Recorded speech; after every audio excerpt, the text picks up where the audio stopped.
Twilight Syndrome. I've previously taken you through the first two games in the series, the Twilight Syndrome duology. At the end of the second game, we learn that the trio's series of adventures have been partially orchestrated by some kind of entity, why they were brought here, and why Mika, the airhead of the trio, is the only one that remembers their old world and their past lives. Well, I suppose we'll have to dive in to find out. So sit back and relax and let me, for probably the first time in English, take you on a journey through Moonlight Syndrome.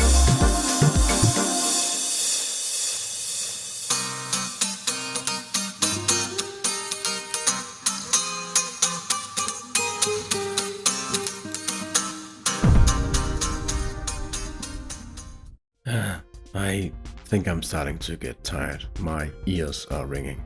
An event was being held at the Lost Highway Club. If she were to be honest, Mika wasn't really interested in the club scene or techno. The real reason she was there was that so she could acquire the knowledge necessary to keep up with things her classmates Keisuke and Miho talked about. Mika couldn't afford to be ignorant about what was popular and fresh. Mika Kishi was someone who had to stand out more than any of her other classmates. Perhaps Mika's own excessive self-consciousness was part of it, but another reason was that everyone around her made her out to be so. As she matured, Mika's friends, both male and female, grew in number, and she fell under particular notice at the school they all attended. I don't mind dancing, but this isn't the kind of place you can spend hours chatting. And anyways, there are supposedly some dangerous guys hanging around, and we can't have our adorable little Mika getting into any trouble. Haha. Mika left the dance floor and headed over to the bar counter. One man was slumped in the aisle, while a couple were glued to each other, unmoving. None of them seemed to have the energy to do anything. Ooh, a daiquiri please, a bit on the weak side. Mika handed over her drink ticket, took the glass, and sat down at the edge of the bar. She took a light sip, brushing her hair back as she did so. To Mika, alcohol was just another prop used as part of her performance. Mika had grown weary of constantly playing the role of Mika Kishi as of late. It was Yukari Chisato and Arisa who lifted her spirits. Not only that, but despite just being a child, Arisa sometimes made brutal remarks. Be cool like Yukari, ladylike like Chisato, and assertive like Arisa. I wish I could be, thought Mika. But she couldn't see any way she was supposed to become like her friends, the way she was now. I guess I should be going home. As Mika went to stand up, someone tapped her on the shoulder. Evening. Are you drinking all by yourself? Turning around, Mika saw an unfamiliar woman standing there. Oh wait, perhaps she had seen her before, somewhere. I'm by myself too, waiting for someone to get here. Why don't we have a drink together? The woman said, taking a seat. Her short hair was colored with orange temporary dye, and she wore a figure-hugging tank top and pants. The sort of person that Mika had never been acquainted with before. I guess. Thanks. Can I call you Mika, was it? Mika was startled, and she looked over the face of the woman beside her once more. How do you know my name? Have we met before? The woman smiled. We have never spoken. I have seen you a few times before, though. You're from Hinashiro High, right? A few of my friends know about you. You're pretty famous. Not really. I'm Kimika. Kimika Takahashi. I used to go to Hinashiro. Nice to meet you. Huh. Then that would make you my senior, wouldn't it?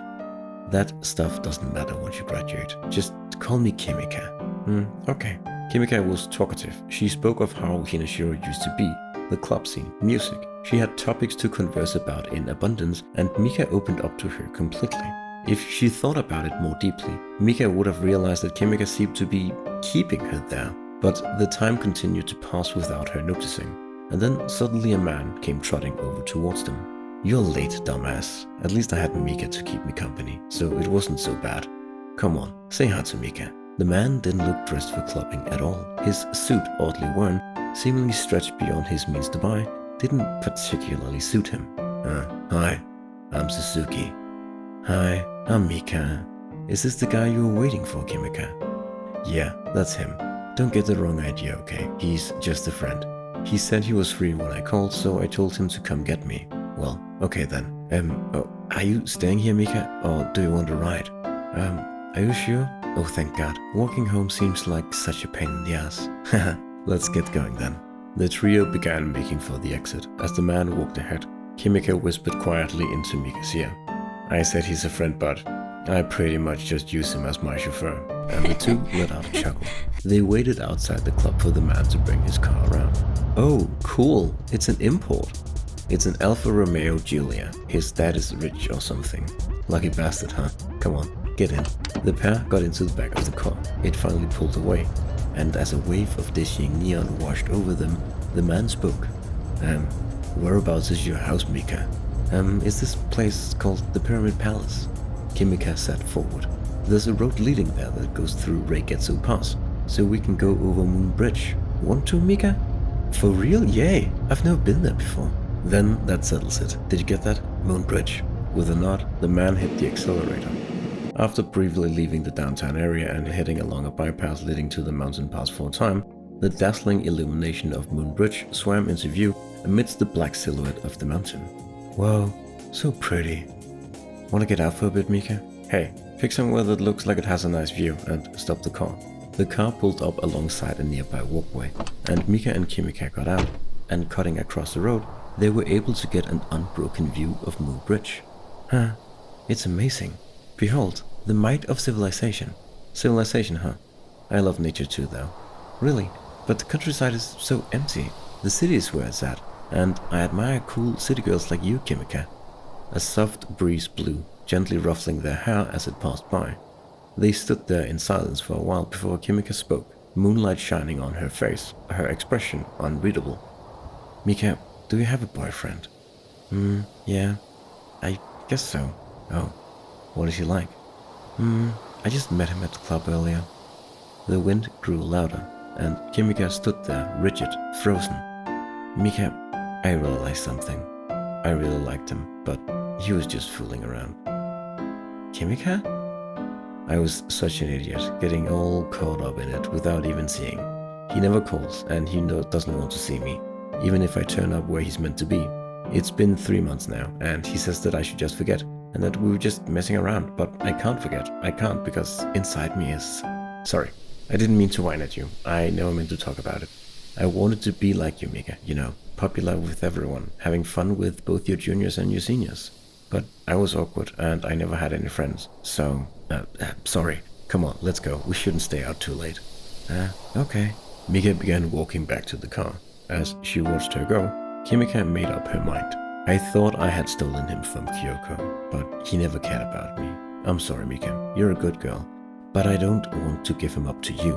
I'll settle this under my own rules, so I can make him mine and mine alone. I'm really sorry.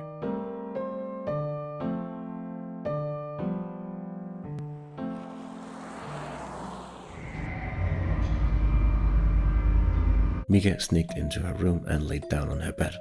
Kimika kinda looked like she was crying when we said goodbye. And she didn't answer when I said we should do this again sometime either. Did I say something wrong? Flopping back on her bed, she looked at her PHS mobile phone. I wonder if he'll call me tonight.